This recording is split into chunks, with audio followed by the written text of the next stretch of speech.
So ayan po muli, nagre-repair po tayo. Nilagyan po natin siya ng bakal.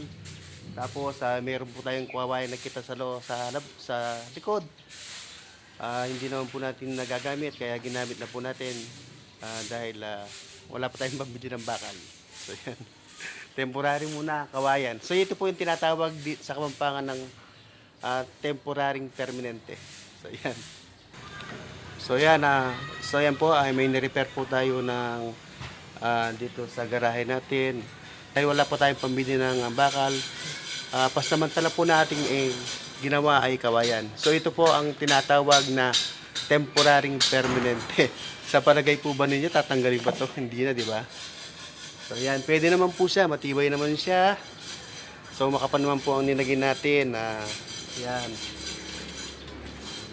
So yan po ang tinatawag na pag nilagay mo ito so ito po yung tinatawag na temporaring permanente. So yan. So pwede naman po.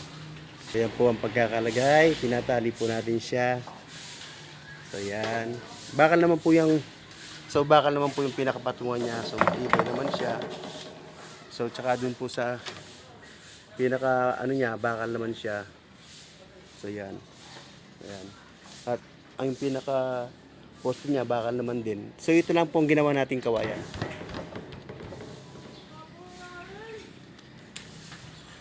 So ayan po. So tatanggalin po natin itong mga nakaharang na kanito mamaya pagkatapos natin ibatin yung mga yero. So yan sa mga nanonood po dyan, sino po ba ang kamukha kong gumagawa ng temporaring permanente katulad nito.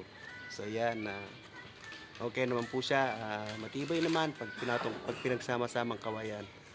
So dati naman po ito po yung ginagawa ng mga tao noon bilang paggawa sa kanilang mga bahay. So yan po. So yan, nilalagyan na ni Bayaw yung mga yero.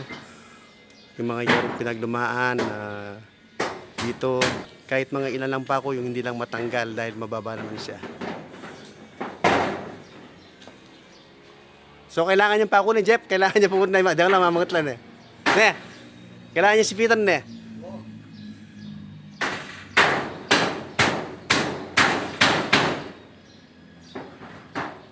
So yan. O ito nga bumitang yero.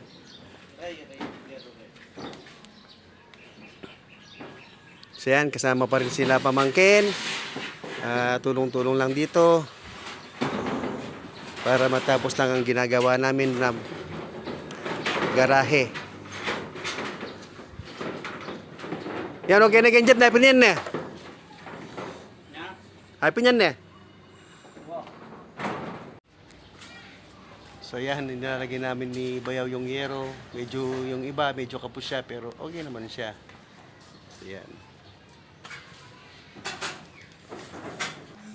So yan, patapos na po yung ating garahe, naggawa sa kawayan. Ito po ay temporary lang na temporaring permanente.